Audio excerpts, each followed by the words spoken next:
nicht zum Nippen, nein zu kippen, einen Humpen für den Mann. Und eine Maid, die ihn füllen kann, eine Rose für sein Weib, ein schönes Kleid und Heiterkeit, eine Rose für sein Weib. Auf dass sie immer treu ihm bleibt, einen Erben für den Mann. Eine Hilfe für die Küche, Einen Erben für den Mann. eine Tochter für die Wäsche, Einen Erben für den Mann. auf dass sie viele kriegen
Hello everybody, hopefully you guys are here, hopefully you can see me and hear me, and I've got some background music. If the background music is too loud, let me know, I can drop it down a bit. But welcome, we're here for part 3 of the Vampire of Havena, a solo play adventure for the Dark Eye. I've got it on, I've got a print version, but I've also got the PDF version, which we'll be looking at, you can see here on the screen. And you can get this at Drive-Thru RPG. Pay what you want right now. We know a lot of people are kind of shut in their homes, so we wanted to give you guys something, and we're giving you this Vampire of Havena solo play adventure for pay what you want, or you can do it for free if you don't have the funds. And also Conspiracy of Mages, another solo play adventure, and the Dark Eye core book also is pay what you want. In addition, everything from Ulysses Spila right now is 25% off on Drive-Thru RPG, so check that out. So, let's see. Just double checking that the stream is working.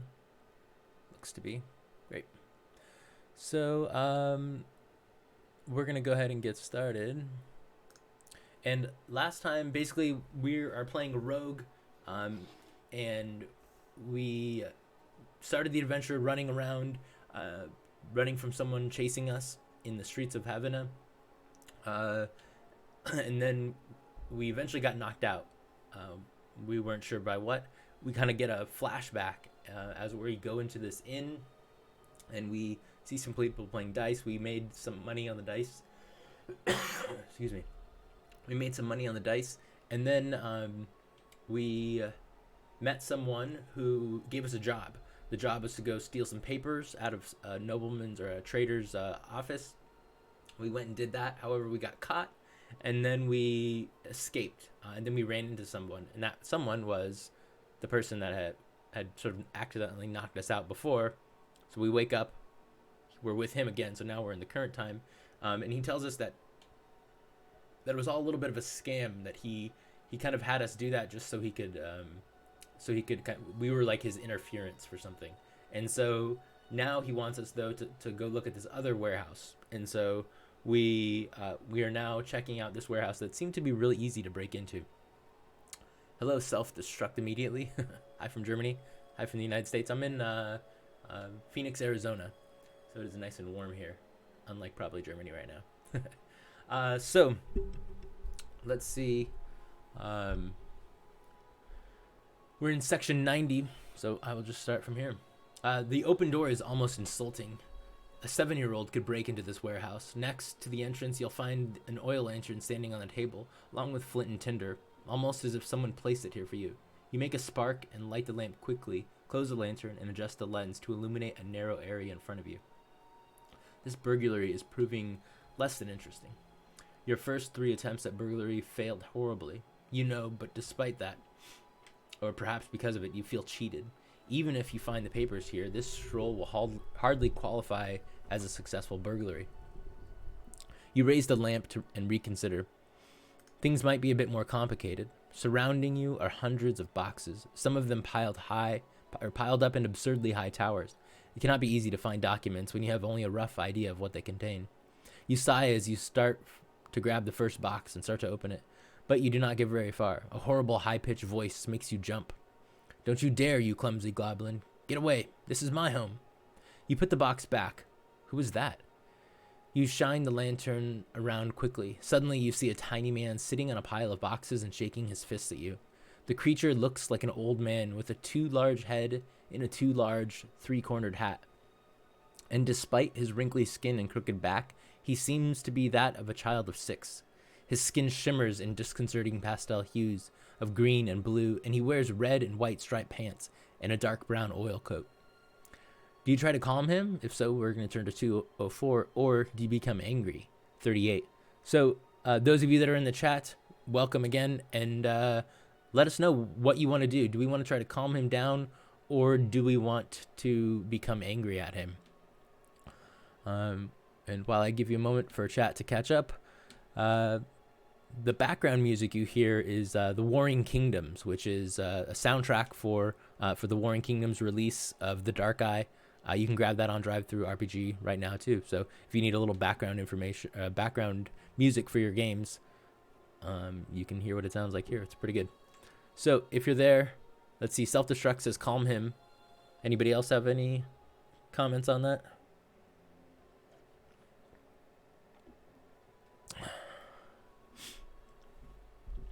All right. While we wait for that, I just ran a session of the Dark Eye on Fantasy Grounds using their more core rule set. It was pretty fun. It was my first session that I'd run of Fantasy Grounds. I'm still not my first session of Fantasy Grounds, but my first session of the Dark Eye. I'm pretty new to the Dark Eye, so it was really fun. Had a bunch of mostly new players, and so we kind of, went through the rule book as rules came up and kind of learned it. It was cool. So it looks like self-destruct immediately is the one that answered here. So he says they say to calm him, so we're going to go ahead and calm him at 204. Oh, then I apologize, mister. You pause for a moment too long and make the mister too much of a question, so the little man interrupts you. Klabooter, I am not a mister. The creature seems to spit out the word, but a Klabooter man, my name is... The Klabooter man hesitates and then decides not to tell you his name, saying instead, you can call me Klabooter. First name, Klabooter. Last name, man. The creature smiles as you give an understanding nod. Oh, then excuse me, Mr. Man. This time, the words flow from your lips. That's a good point, Self-Destruct. There is I think there's one song that has some singing in it. So yeah, that's a good point. I should make sure to remove that next time. Hopefully we should be there or about over them by now. I think it's at the beginning. Anyways, he says, my name is Klabooter, last name Man. The creature smiles as you give an understanding nod. Oh, then excuse me, Mr. Man. This time the words flow from your lips. Klabooter stares at you angrily, puts his fists on his hips, and starts to rant. Only man, no mister. Just call me Klabooter Man. You pause again, even angrier, but this time with yourself. Mr. Man? That sounds so stupid. What was I thinking? You reproach yourself. The little man looks at you with a blend of bashfulness and pity. Just say Klabooter. Klabooter is fine. That is my name. Yes, that is my name. Just Klabooter. You don't believe a single word, but you're happy that the little man has stopped raving, at least for now.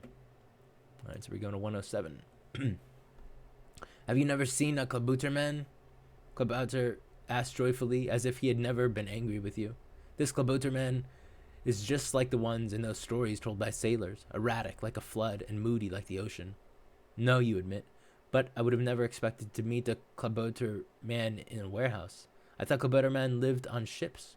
You regret your words at once, as the little man begins to cry, big tears running down his wrinkled greenish blue cheeks. You know you have said something terrible.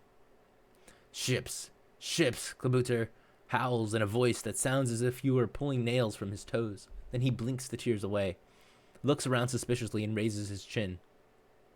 Ships are bad places, I can tell you, he says. You nod, but you do not understand. Ships are evil. They do terrible things.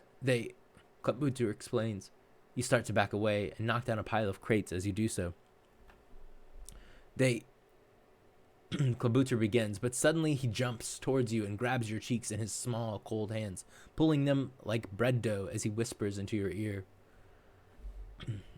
Sorry, one second here. Where do we go? I lost it.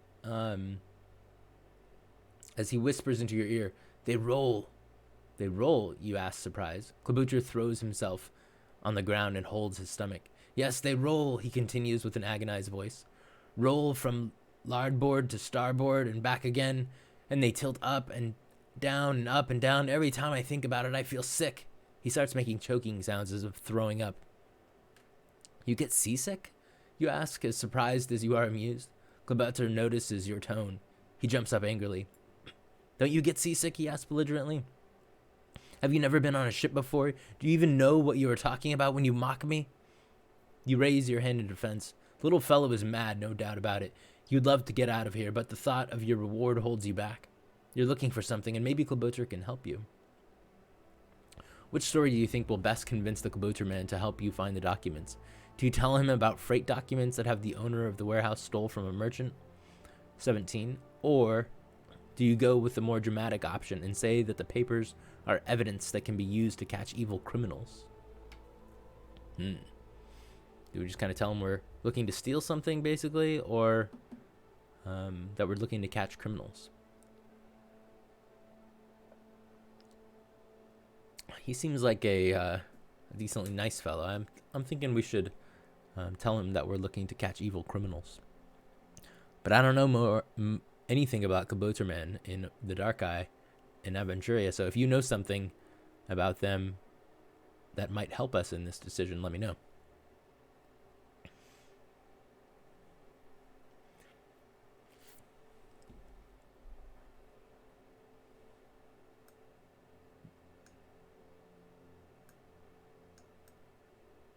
Looks like my screen changed size for some reason.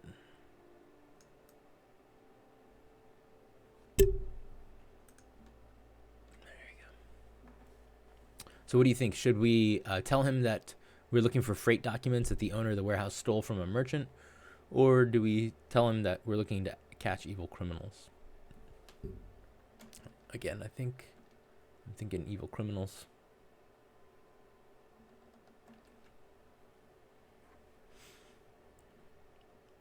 All right.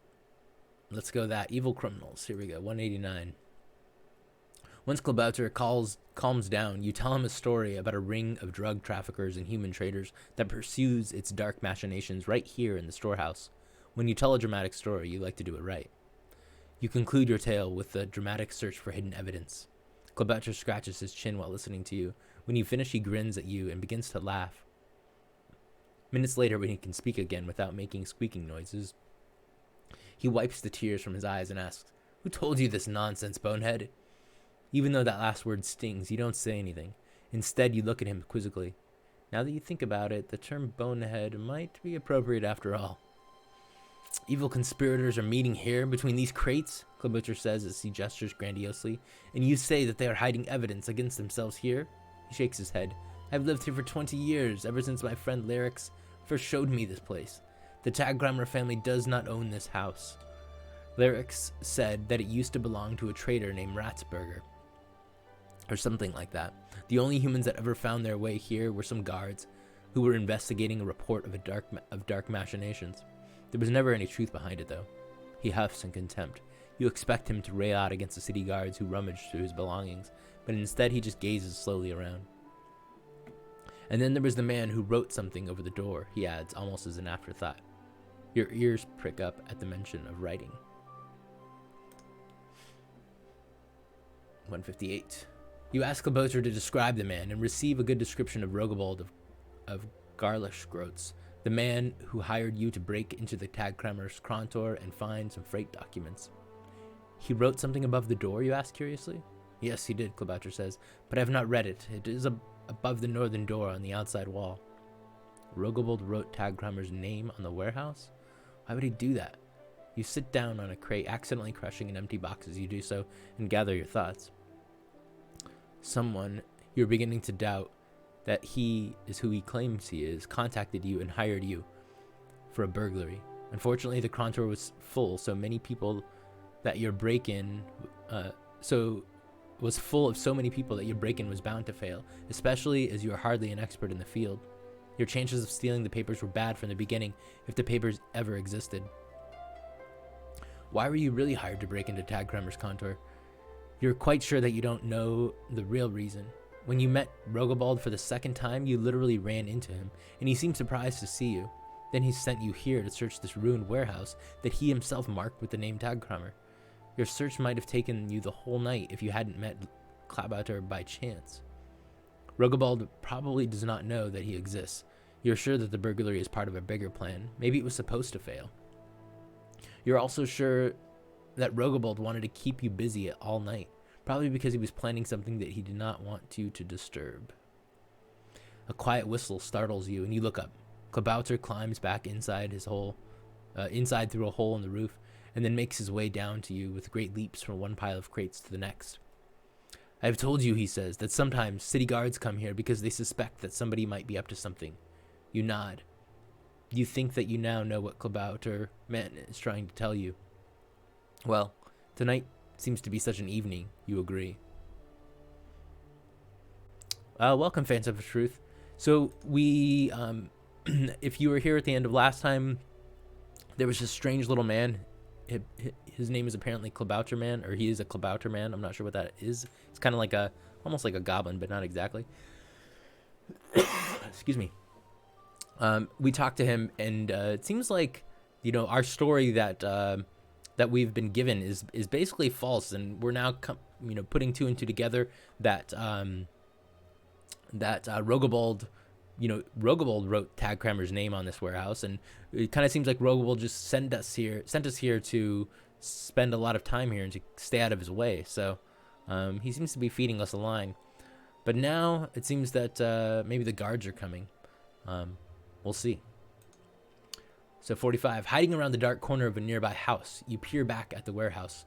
A dozen guards armed with halberds are searching the warehouse that Klabauter calls home.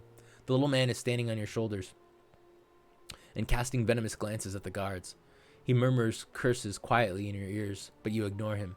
Rogobald tried to trick you, you're sure of that, by luring you to a place that is considered a villain's hideout. If caught there, the city guards would have arrested you, and then old Tag Kramer would have you charged with breaking into his warehouse. Then you would have been dragged before the court, and you would have never seen Rogobald again. But you were no threat to Rogobald. He must have had a reason for targeting you. But as much as you would love to know why, the thought of teaching him a lesson and avenging this injustice is even more appealing. You are angry, all right, and so is Klabauter. If not for Rogobald, the guards would have never searched the warehouse and destroyed Klabauter's beloved home when they rifled through the crates. Klabauter curses the guards something fierce. When he finally pauses to catch his breath, you take the opportunity to explain your thoughts to him. The Klabauter man's face lights up at the prospect of seeking revenge against Rogobald, or whatever his name might be. Then we have to find the villain, Klabauter sums up, implying that he wants to help you seek your vengeance. And I know just the person to help us. 123.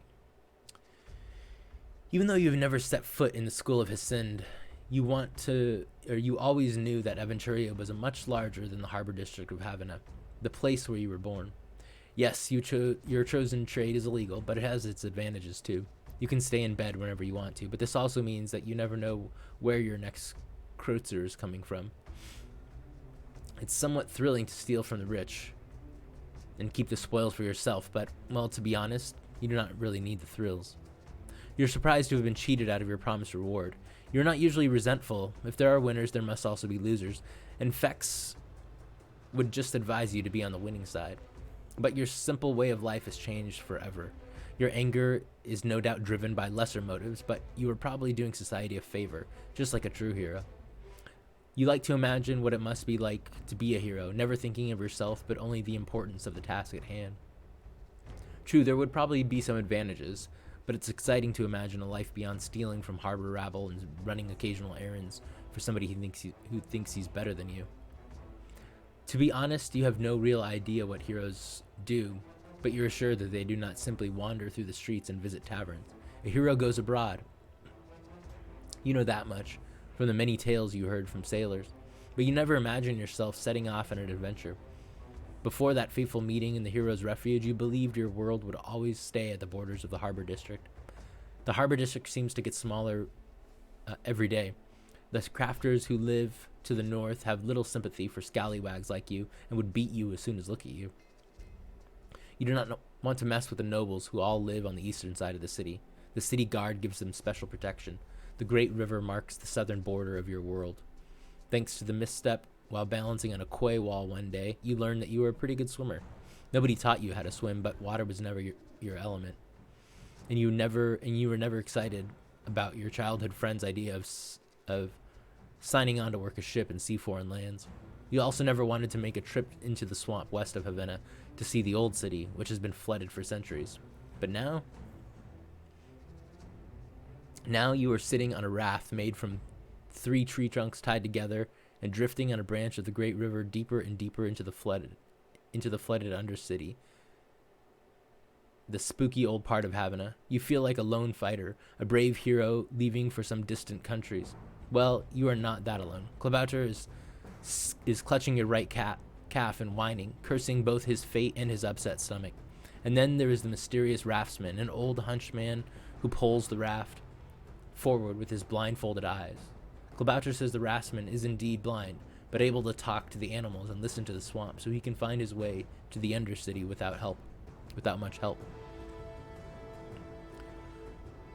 Let's see, just looking back at the chat here. Klabauters are actually a type of kobold who are usually found on ships. This particular one seems to have problems with ships, though. Yeah, thank you.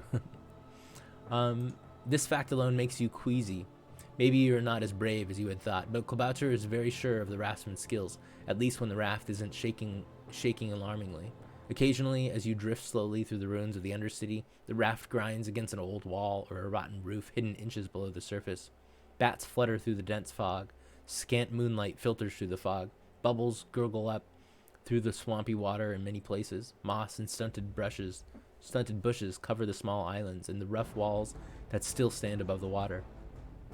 Not a single flooded multi-story house is intact, but some retain enough of their structure to reveal their original function, and metal signs still hang above some flooded door frames.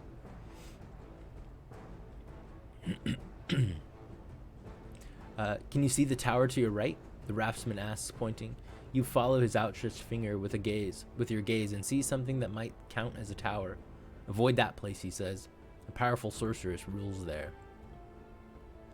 A short time later, the raftsman utters a prayer to Efford, the god of the sea. His next words are not so cheering. A dark cult that worshipped a sea serpent once held rituals in the area between those gnarled trees. People say the cult disappeared, but who can be certain?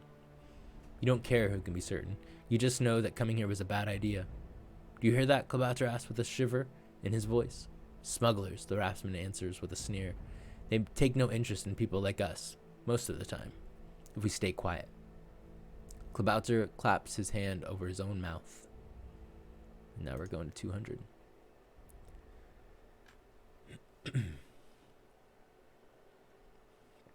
The raft comes to a rest on a sandbank with a muted scraping sound. Our journey ends here, the raftsman says contentedly. Follow the shallow water of the ruins of the old temple to Efford. On the other side, you will find a path that leads through about a dozen buildings to Gartheld's old house. There you will find the man for whom you seek. Are you sure? How can you know that? You ask nervously. The swamp told me. The man you are looking for never tries to hide the signs of his passing. The raftsman leans in and whispers conspiratorially. They were floating in the water. You hesitate. Suddenly your determination and your anger for Rogobald is gone. Do you still want to put your plan into action? Go already, Klabauter pleads. The quicker you go, the quicker we can leave this rocking torture rack. The raftsman smiles pleasantly as he watches several new shades of green pass over Klabauter's face. Then he says to you, Don't worry, boy. We will wait for you. Whether you return is another matter. I would be lying if I told you that the Undercity is not a dangerous place, but I have a good feeling. The old man has a good feeling. Klabauter would probably kill to get off this raft. Everything about this situation is ominous. Nevertheless, you begin to feel more confident. You have never been further away from the harbor, but it is too late to start acting like a coward now. You step off the raft into the shallow water, which turns out to be knee-deep, and wade along the sandbank to the ruin. Be careful, you hear your raftsman murmur behind you. May the gods be with you. This is not so bad, you think. What could go wrong? Famous last words, huh? What could go wrong? Alright, here we are in 159. Some cool art by Brian Syme here. The ruined temple of Efford must have been a splendid building. Majestic marble pillars once supported the ceiling in the main hall, and a giant bust of Efford, Lord of the Sea, used to adorn the altar. Gwen petrol stones would have been set in the braziers, filling the room with their cold bluish light. Not much remains of that old splendor now.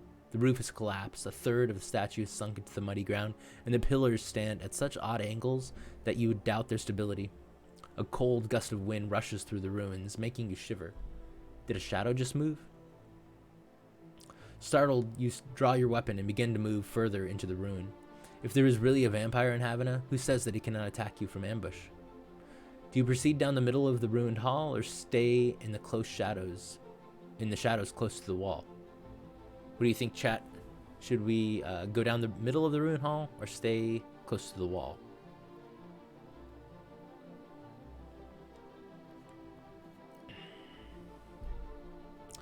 Let me know. Does anybody know what this symbol is? Is this the symbol for effort? Although that's on the moon, so maybe that's for a different part of the adventure. I'm not sure.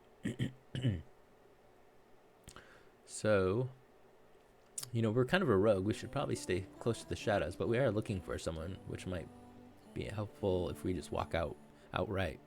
Oh, it's Fex, someone says. All right, that makes sense. Thanks.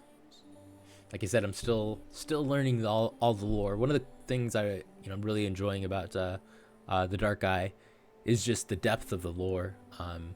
It's really nice to have a new kind of a new setting to learn about.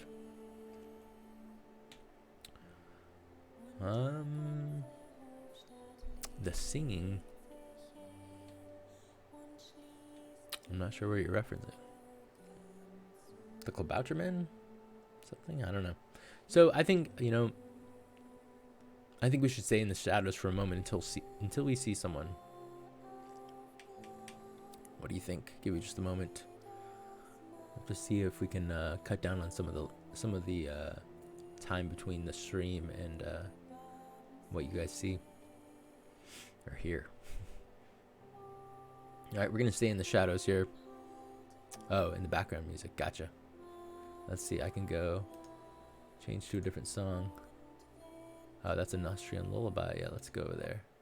Council assumes we'll get to. All right.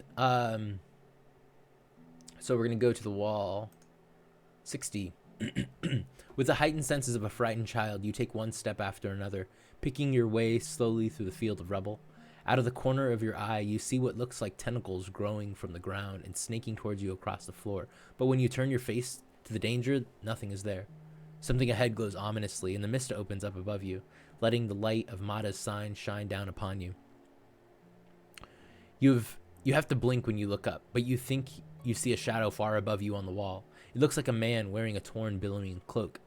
Is it a manifestation of evil or simply of your own fear? You shield your eyes with your hand, blink and look again, but the figure has disappeared. With a shiver, you continue on your way until you reach the altar on the other side. The dense fog closes in again, hiding the moon and casting the temple into a gloomy twilight. You leave the temple behind and try to orient yourself. Ahead of you, a few houses rise out of a stinky, foggy moor, lonely memorials of times past. The raftsman mentioned that you could find a path through the ruins there, so you walk towards their weathered walls.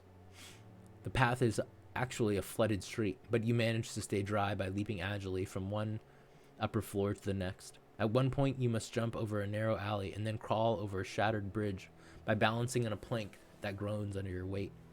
And then suddenly you come across a wooden chest. This is one of those legendary treasure chests you've dreamed of as a child. It's just sitting there in the open in a dangerous area, after all. But there's no dragon that guards it. There is not even a gargoyle around to remind you of those scaly beasts. Do you want to open the chest, or is it a trap to lure the greedy? Perhaps it would be smarter to simply ignore it. Chest left out in the open? Seems a little odd to me. What do you think?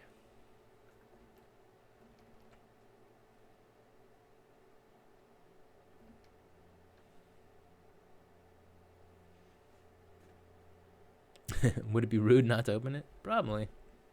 Let's see. All right. So let's open it. 215. You rub your hands nervously. A chest, a promising chest. A chest the size of a wardrobe. You open it excitedly, only to find out that it's full of clothes, most of which disintegrate when you touch them. The dust makes you cough. You begin to turn away in disappointment, but then you see something sparkle. Gold ducats. Well, 1 ducat. But you pocket it anyway. A ducat is a small treasure. So you've actually found a treasure chest. You muse about the dragon that must be guarding it. It could be a small one, given the size of the treasure. Probably just missed it on the way in. You joke to yourself. But then you remember that small dragons have powerful magic too. Better leave now. On to 82. You leave the chest behind. You've grown accustomed to the spooky shadows, the ruins, the frightening trees reaching out of the dense fog, the grimacing gargoyles, the wind howling through the holes in the water, or in the walls, and the icy cold that brushes your skin like the breath of death. The Undercity is not a nice place during the day. At night, it seems to be a place of nightmares. You are relieved, yet somehow surprised to see the fog clear 20 feet ahead, where you see a 2-story house with a flooded lower floor. The building looks just like dozens of others you have seen on your way here, but the sign hanging above the former entrance, swaying in the wind just a foot above the water, tells you that you have reached your destination. Garthelta's Puppet Theater. You see the building quite well. Even from your vantage point in another ruin on the other side of the floor flooded by 16 feet of water. The house must have been impressive at one time. Despite years of moss growth and large holes in the walls, you can still picture the crimson tiles glittering in the light of Praeos' disc. Half a dozen beams jutting from the front of the building probably once served as anchoring points for various marionettes to attract audiences. You can almost hear the laughter of children running joyously through the alleys and stepping here to gaze at the colorful creations. The building is much gloomier now, covered as it is by graying plants, chipped plaster, rotting wood, and moldy lichen. You think that the theater must have been on the west side of the house, to your left. This area has no windows, but you can see another entrance just above the surface of the water. The other part of the building probably served as a store and the workshop, or maybe Garthelta's living quarters.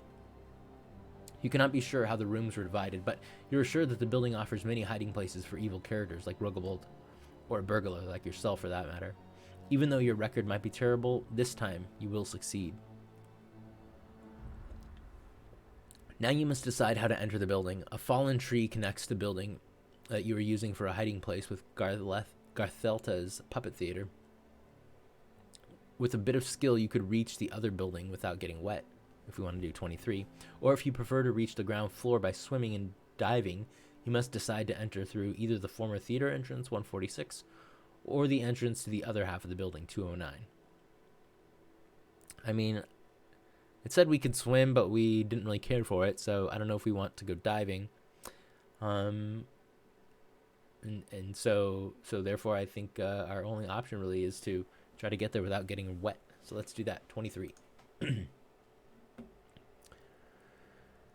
The tree trunk is overgrown with dark green moss, and it's quite slippery. It feels like a layer of slime, which makes sense given the high humidity. You put one foot in front of the other carefully, but crossing the tree takes all your skill. We need to make a body control balance check. Alright, so we're on section 23. Alright, and we're just going to switch over here to our character sheet PDF. Body control balance. Body control right here. Agility, con. So we get 15, 15, 12, and we have 7 skill points for it. So I'm gonna take my 3 dice. I'm just gonna roll them left to right here for my agility, and con. So I get a 9, a 3, and a 17. So the 9 and the 3 make it easy. The 17, I failed by 5, but I've got 7 points, so I'm good to go. So we succeed. So if you succeed, we turn to 99. All right. You almost fall, but you manage to hold on and traverse the trunk. You sneak around the house until you find an open window. Inside, you see a dark, empty corridor with several doors. You do not want to be caught outside, so you do not hesitate to climb into the house. 115. You are standing in the dark corridor that is illuminated only by hazy moonlight.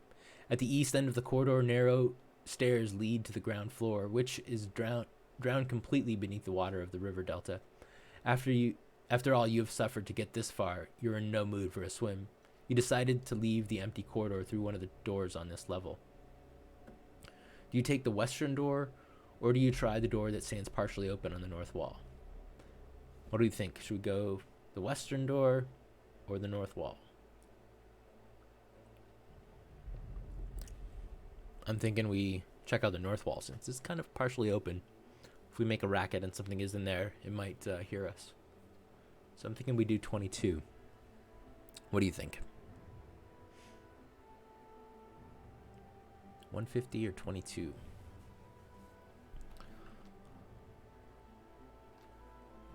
Let's see, just seeing how many people are with us. 10 people.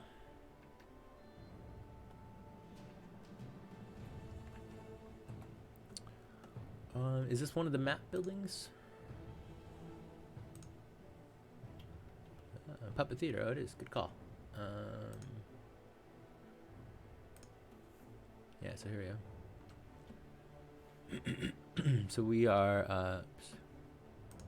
we are at 115 right now. So we can go to 150 right here, which is right here, or 22 right here.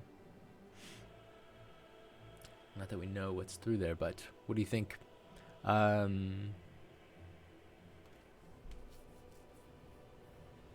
I'm still thinking we go through the open door. So 22, which is the right door here. All right. 22. We've not been here before, so we are going to 58.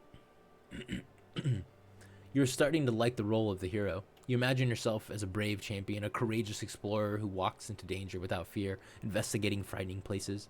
And then you enter what must surely be a chamber of terrors. Make a courage check.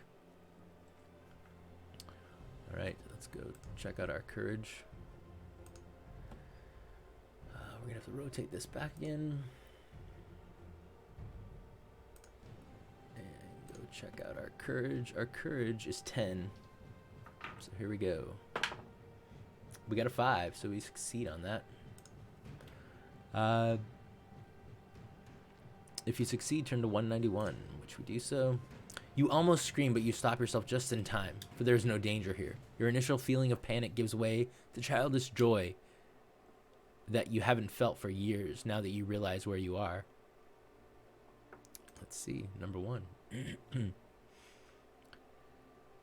You look at the thing that startled you. Hanging in front of you is a dark hood that hides a darker head with traces of glass that must have been its red, staring eyes. The figure is dressed in a billowing robe. In its right hand, it holds a rusting, wavy, bladed sword. In its left hand, a blood-red whip. A strong draft causes the demon puppet's robes to billow hauntingly. When you touch the figure, you discover that the arms are simple metal rods and its head is made of wood, as is its sword. Its body dangles from strings that run to a wooden crossframe suspended from the ceiling. This unsettling marionette is surrounded by more figures. Heroic knights, mysterious mages, hairy orcs, a hunched kobold that reminds you of the raftsman, and a barmaid with an exaggerated bosom. You notice the figure of a long-distance trader that reminds you of old Tagcrammer, and beside it is a charismatic youth that resembles you. Hanging above them all, you see the figure of a 6-foot-long dragon. Thank the gods you've never seen a real dragon. Judging from your reaction to harmless marionettes, you are far from ready to meet such a beast. Nevertheless, you gush like a child about the exquisite figures. Sadly, few still possess all their strings, and most have collapsed to the floor. The stick and the hand puppets stored on shelves along the walls in the dark room are also falling apart. You could spend an eternity here and easily forget that you're standing in the ruins of the Undercity. You could also forget your goal to get to the bottom of Rogobolt's plans. This realization drags you back to reality. If you knew the right art collector, you could earn a fortune selling these treasures you found here. But you'd have to carry the puppets home, a feat for which you have neither the time nor the strength. You decide to leave the room. Self-destruct immediately says the puppet depicts the Hesthoth demon, which should be in one of the bestiaries. Oh, that's cool. Did not know that. I have to look that one up. All right, we're going to 37. The puppet storage room has 3 exits. You can leave the room through the wall in the south door, which goes back to the corridor, the 3-foot hatch in the northeast corner, or the hidden door in the southeast corner of the room. Interesting. So here's our floor plans again. Whoops.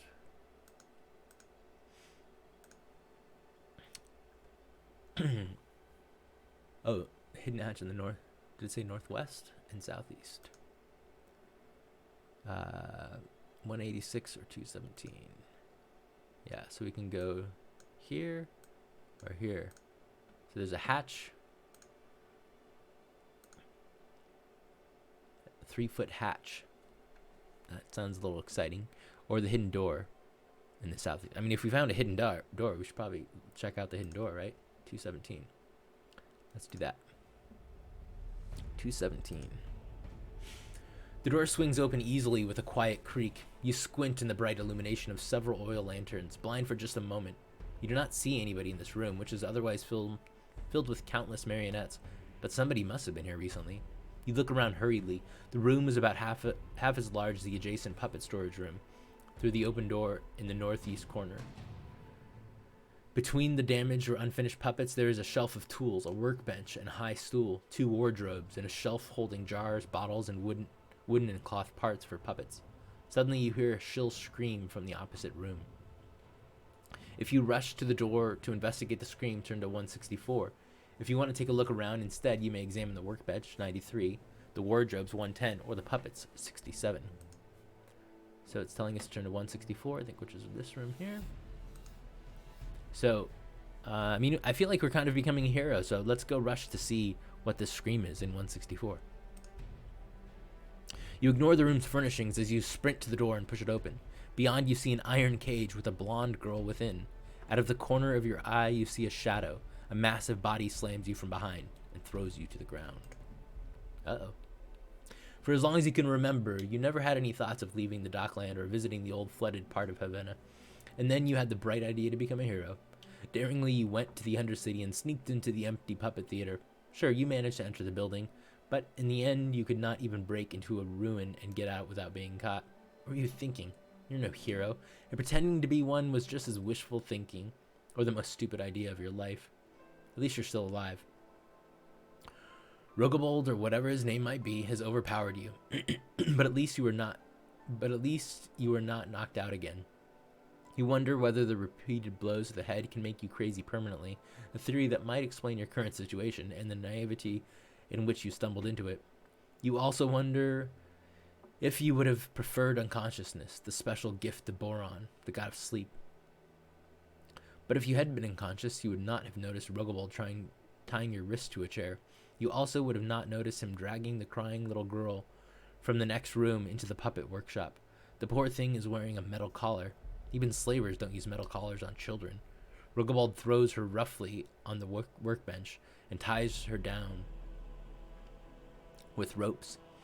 He calls the little girl Myrna, a name you have heard before. Yes, that's old Tagkramer's child.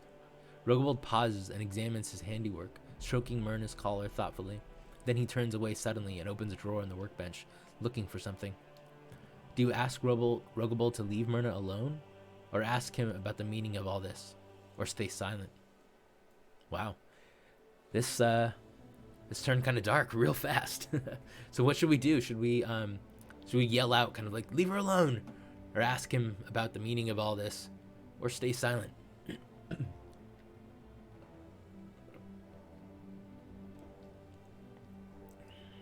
What do you think? We're in quite a predicament here. Do we ask her to leave her alone, ask him about the meaning of all this, or stay silent? I mean, if we're silent, he doesn't know we're awake, so he might make a mistake. If we tell him to leave her alone, he might monologue. I think let's stay silent. Self-destruct immediately, he says. I'll let you decide. So sounds like maybe you've played this before. So I'm going to stay silent. Let's listen. 213. Rogobold rummages through the drawer until he finds a rusty saw. Then he stands in front of you and shakes his head in disappointment. I would have expected more, friend, he says. Useless pleading, empty threats, or at least some interest in my plan. What plan? You ask automatically. You immediately regret your decision, as you were trying to ignore the man, but it's too excuse me, but it's too late now. Rogobold's face lights up. Guess we're gonna hear it anyways.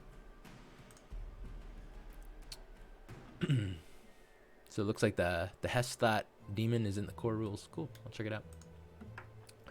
You must think I'm a monster, Rogobold begins, because I have done many things no man should ever do. You look at him quizzically. Don't act stupid, he admonishes you. The two redheads in the basin, the elf, the mermaid. I am the one that the people call the Vampire of Havena. Rogobold enjoys a chuckle at the expression on your face. Yes, who would have thought it was old Surgander? Surgander, a man as unremarkable as the silver signet rings he sells. So your name was a lie, you conclude? In part, Rogobold is my name. I lied only about my last name, and my social standing, and my occupation as a trader, my false eyebrows, and this, mostly false nose. My plan required some cunning deceptions, but thanks to you it succeeded. Again, I thank you, my friend. You were staggered. You had doubts about taking this job without knowing all the details, but now the full implication hits you like a sack of bricks. Don't look so sad, my friend. Rogold pauses for a long moment, weighing the saw in his hand. Then he pats Myrna's shoulder, leans down to her ear, and says in a low voice, I think he deserves to learn more. You won't run away, my darling, will you? With a chuckle, he turns back to you, and a tear runs down the girl's cheek, and she whimpers quietly. I have already told you that I killed the red-haired girls, the elf and the mermaid. I wish it did not have to be so, but none of them was the right person. And then that dolt tagcrammer asked me to replace his old seal with a new one. That is when I saw her, little Myrna and her gift. You don't understand what Rogobold is talking about, but you decide not to interrupt him. I had hoped to get to Myrna alone, he continues, but old tagcrammer keeps her hidden from the public. The little princess almost never leaves the house. Her own father keeps her locked in her room like a little bird on a golden cage. I never could have managed to kidnap Myrna from the tagcrammer's contour without your help. My help? You blurt out before you can stop yourself? It was not hard to find the most incompetent burglar around, one who was poor and desperate enough to be fooled easily.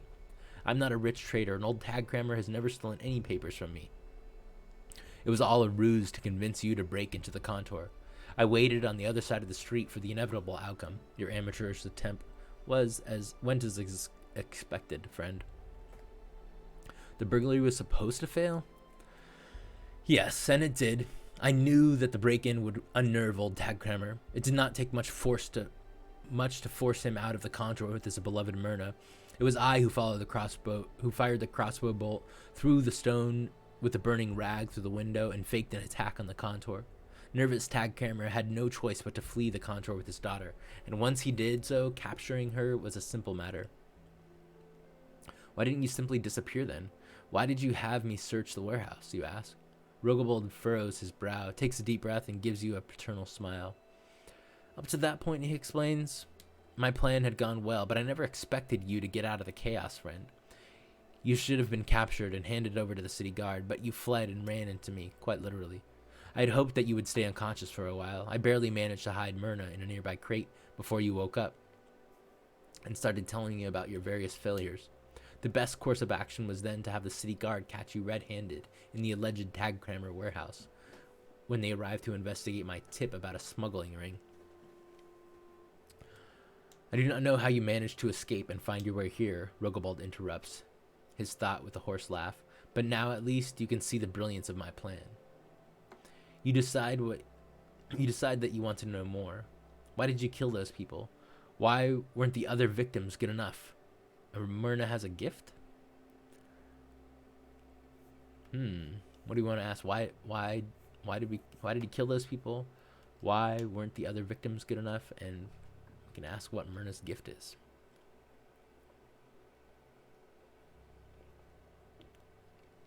I don't know. Those are all good questions. Anybody have a suggestion on what to ask for? This is what we're looking at here. Why did you kill those people? I wonder what Myrna's gift was. Let's go with that if nobody has another suggestion.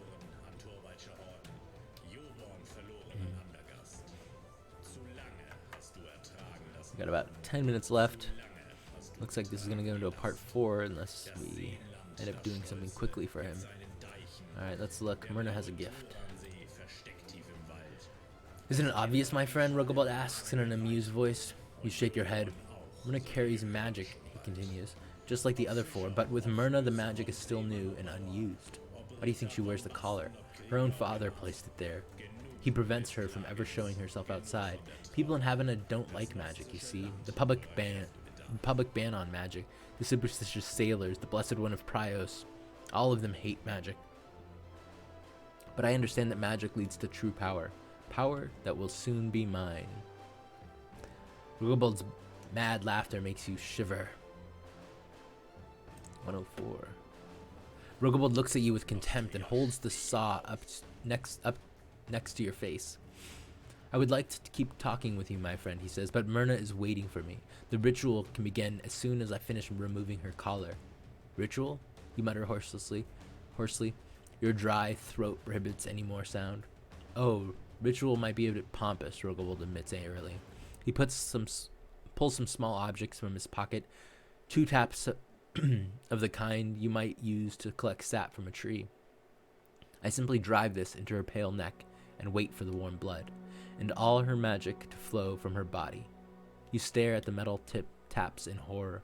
Rugobald's face is somewhat more pensive. Then he asks, "What do you think, friend? Will I ever grow accustomed to the taste of blood?"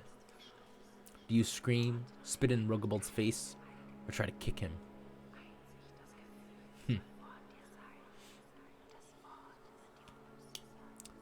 I think, actually, I think for today, I think we're going to call it there. We've just got a few more minutes, but I feel like this is a good point. I don't know what's going to happen next. We might try to escape. Something might happen. So I think this is a good point to call it. Thank you guys for playing with me and helping me out, making some decisions. Once again, this is the Vampire of Havena from For the Dark Eye by Ulysses Spila. You can get it as pay what you want right now on DriveThruRPG, along with the Conspiracy of Mages and the Dark Eye core rulebook. You do not need any core rulebooks. You don't need anything except for this book to play this adventure, and it walks you through everything. So if you play this first and then you get into Dark Eye, it will be very similar, or it'll be really the same. And everything else by Ulysses Spila is on sale right now for 25% off on DriveThruRPG. So please, while you're staying home, check some of that out. So thank you again for coming, and we'll see you on Wednesday at 11 o'clock again, maybe for the finale. I don't know. We'll see how far we get. Thanks for helping me out, and this is Robert Adichie with Ulysses Spiel. Bye.